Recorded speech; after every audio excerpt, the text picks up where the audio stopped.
महाड येथील ज्येष्ठ साहित्यिक आणि राष्ट्रपती पुरस्कार प्राप्त माजी शिक्षक प्रभाकर भुसकुटे यांच्या अनगढ मोती या पुस्तकाचे प्रकाशन मंत्री भरत गोगावले यांच्या हस्ते उत्साहात पार पडले। महाराष्ट्र दिनाचे औचित्य साधून डॉक्टर बाबासाहेब आंबेडकर राष्ट्रीय स्मारक येथील सभागृहात हा सोहळा आयोजित करण्यात आला होता। या कार्यक्रमाला पद्मश्री डॉक्टर हिम्मतराव बावस्कर, नगराध्यक्ष सुनील कविस्कर यांसह विविध क्षेत्रातील मान्यवर उपस्थित होते।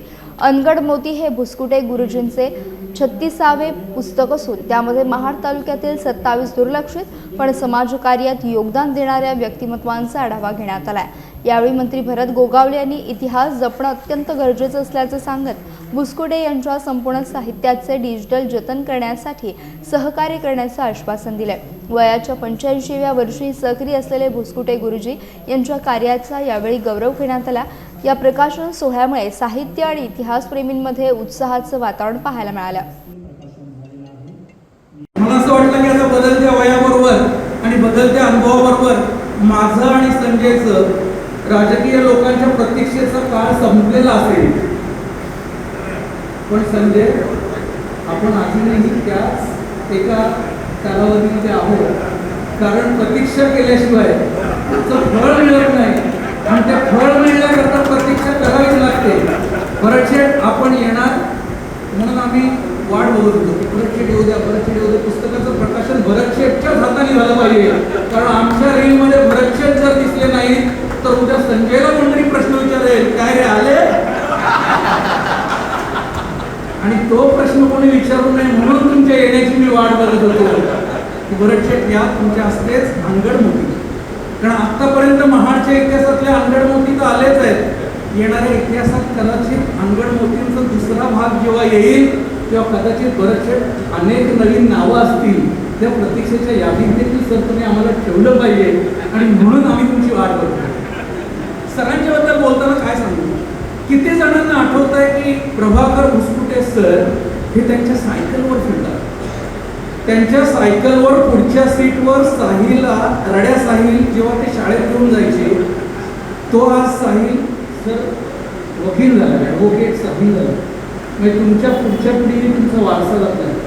तुमच्या संपूर्ण तुमच्यामध्ये असणारा जे ज्याला आपण प्रतिभाशक्ती म्हणतो, ती प्रतिभाशक्ती आपण आपल्याकडून संजयला दिले। आमच्या माध्यमातून अनेक वेळेला प्रयत्न करून करून आज महाराष्ट्राचा आवाज म्हणून संजय प्रसिद्ध झाला। म्हणजे तुमची वडीलकी जेवढी महत्त्वाची होती तेवढीच संजयच्या बाबतीतली आमची वडीलकी होती की संजय महाराष्ट्रात चमकला पाहिजे। आणि आज तर तुम्हाला अभिमान वाटत असेल की साहित्यातला खरा मोती, तुमचा अनगढ मोती म्हणून तुम्ही जी 27 नावं लिहिली त्यात तुमच्या घरातला पारंपरिक मोती देखील संजय आहे आणि तुमचा हसरा चिडून चेहरा घेऊन जाणारा सचिन देखील आहे। म्हणजे काही वेळेला असं होतं की सगळेच गुण सगळ्याच मुलांच्यात येत नाही, संजय हसत नाही असं नाही, पण तुमच्यासारखं हास्य हे सचिनच्या चेहऱ्यावर दिसतं, हे तुमचं वैभव। सरांकडे बघितलं की मला आनंद वाटतो। आजही बघितलं मी 88 वर्षाच्या वयाचा विचार करा। आत्ता मला नाव आठवत नव्हती, मी संदीप भाईला विचारलं अरे ह्याचं नाव काय, आम्हाला भरतशेठ आले नाही, भरतशेठच्या पियरचं नाव सांगतोच त्याला पटकन, आम्हाला नाव आठवत नव्हतं। 88व्या वर्षी शिवाजी महाराजांच्या जिजाऊंच्या प्रत्येक गोष्टी मुखगत आपल्याकडे ठेवण्याचं सामर्थ्य असणारे असे ऋषितुल्य असे साहित्यातले ऋषी म्हणजे प्रभाकर भुसकुटे सर आहेत। ते कसं विसरता येईल? दर्जा देण्याचं काम जे आहे ते किशोरबाईंनी या ठिकाणी केलं आहे। आणि हिरवळ प्रतिष्ठानच्या माध्यमातून आम्ही जी आजपर्यंत जेवढे काही उपक्रम केले त्यामध्ये प्रत्येक ठिकाणी संकल्पना त्याचा राबवण्याचा प्रामुख्याने भाग आमच्याकडे 5 म्हणजे किशोरबाई, मी, त्यानंतर दीपक शिंदे, प्रदीप शेठ, नितीन पावले अशी सगळी म्हणजे आणि शेखर गायकवाड अशा मी सातत्याने बसायचे।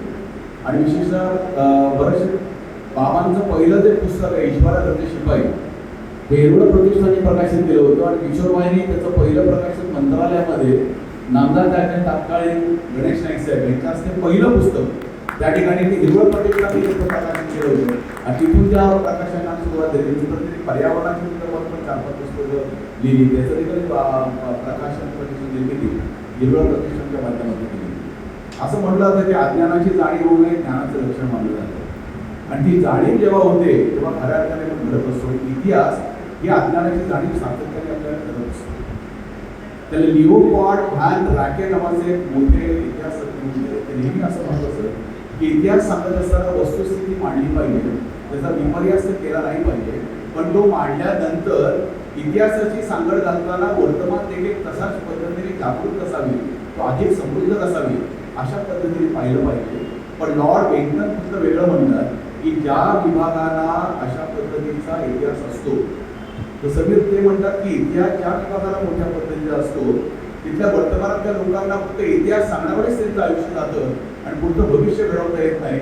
पण असं मात्र होता कामा नये, याकरता लिहिलं गेलं पाहिजे. त्याची निर्मिती महाड गॅजेट पासून ते आता अंगड मोतीपर्यंत त्या ठिकाणी